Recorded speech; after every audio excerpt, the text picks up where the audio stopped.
10 ডিসেম্বৰৰ পৰা 20 ডিসেম্বৰলৈকে উচ্চতৰ মাধ্যমিকত শিক্ষাৰ্থীৰে উত্তীৰ্ণ হোৱা ছাত্ৰ আৰু ছাত্ৰী যিসকল ইতিমধ্যে নিৰ্বাচিত হৈছে তেওঁলোকক স্কুটিসমূহ বিতৰণ কৰিম। এতিয়া তোমালোকে হয়তো ডক্টৰ হিমন্ত বিশ্ব শৰ্মা ডাঙৰীয়াৰ মুখেৰে তোমালোকে শুনিব পাৰিলা যে কেতিয়া তোমালোকে স্কুটি লাভ কৰিবা। মই যেহেতু এইটো চেনেলত এখন ভিডিঅ' আপলোড কৰিছিলোঁ যে তোমালোকে কেতিয়া স্কুটি লাভ কৰিবা।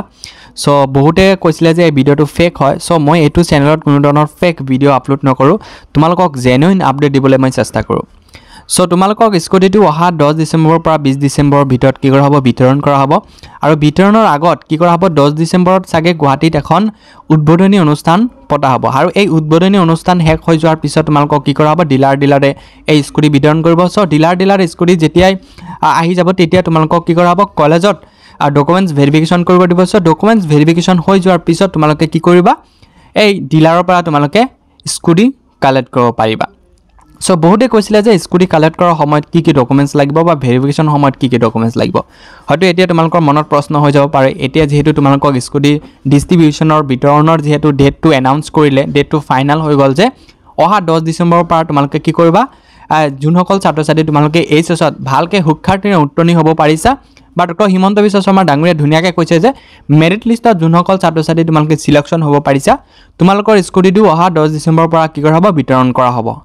যেহেতু স্কুটি বিতৰণ কৰিব সো স্কুটি ল'বলৈ হ'লে তোমালোকে প্ৰথমে ডকুমেণ্টছ ভেৰিফিকেশ্যন কৰিব লাগিব। সো ডকুমেণ্টছ ভেৰিফিকেশ্যন কৰাৰ সময়ত কি ডকুমেণ্টছ লাগিব হয়তো বহুতৰ মনত এতিয়া প্ৰশ্ন হ'ব পাৰে। সো প্ৰথমে তোমালোকৰ ডকুমেণ্টছো লাগিব এইচএছৰ যোনটো মাৰ্কশ্বিট হয় আৰু পাছ চাৰ্টিফিকেট, তাৰপিছত এডমিট কাৰ্ড ৰেজিষ্ট্ৰেশ্যন কাৰ্ড বাৰু লাগিব পাৰে বা নেলাগিব পাৰে, এইখিনি বাৰু ইম্পৰ্টেণ্ট কথা নহয়। কিন্তু তোমালোকৰ এইচএছৰ মাৰ্কশ্বিট আৰু পাছ চাৰ্টিফিকেটটো থকাটো বাধ্যতামূলক।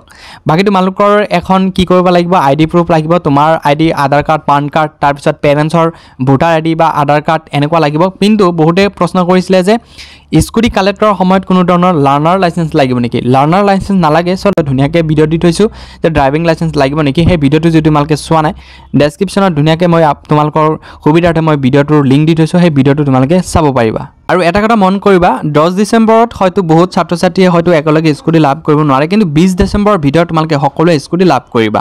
বাকী যোনসকল ছাত্ৰ ছাত্ৰী তোমালোকে অনলাইনত কোচিং কৰি আছা কোনো ধৰণৰ টেনশ্যন কৰিব নালাগে, তোমালোকক স্কুটি ধুনীয়াকৈ লাভ কৰিবা। যিহেতু ডক্টৰ হিমন্ত বিশ্ব শৰ্মা ডাঙৰীয়াৰ ঘোষণা কৰিছে যে মেৰিট লিষ্টত যোনসকল ছাত্ৰ ছাত্ৰী চিলেকশ্যন হ'ব পাৰিছে তেওঁলোকে সকলোৱে এখনকৈ স্কুটি লাভ কৰিব। এতিয়া ড্ৰপ হোৱা বা বেটাৰমেণ্ট ছাত্ৰ ছাত্ৰী যদি মেৰিট লিষ্টত চিলেকশ্যন হৈছে বা মেৰিট লিষ্টত নাম আছে ধুনীয়াকৈ তোমালোকে ডকুমেণ্টছখন ভেৰিফিকেশ্যন কৰা। সো ভেৰিফিকেশ্যন কৰাৰ সময়ত যদি কোনো ধৰণৰ ফল্ট নহয় বা কোনো ধৰণৰ ডিক্লাইন কৰা নহয় তেনেহ'লেও তোমালোকে কি কৰা হ'ব স্কুটি দিয়া হ'ব। সো এনেকৈ তোমালোকে স্কুটি কালেক্ট কৰিব পাৰিবা, কোনো ধৰণৰ চিন্তা নকৰিবা। সৰু ভিডিঅ'টো ভাল লাগিলে চেনেলটো ছাবস্ক্ৰাইব কৰিবা, বেল আইকন টিপি অল কৰি দিবা যাতে এনেকুৱা ইনফৰ্মেটিভ ভিডিঅ' তোমালোকে অতি সোনকালে পাই যোৱা। আকৌ এবাৰ কৈছোঁ এইটো চেনেলত কোনো ধৰণৰ ফেক ভিডিঅ' আপলোড কৰা নহয়। হয়তো বহুতে কৈছিলে যে এই ভিডিঅ'টো ফেক হয়, কিন্তু তোমালোকক জেনুইন আপডেট দিবলৈ চেষ্টা কৰিছিলোঁ আৰু সেইমতে কি কৰা হ'ল ডক্টৰ হিমন্ত বিশ্ব শৰ্মা ডাঙৰীয়াই তোমালোকৰ স্কুটি ডিষ্ট্ৰিবিউশ্যনৰ ডেটটো এনাউন্স কৰিলে। ধন্যবাদ।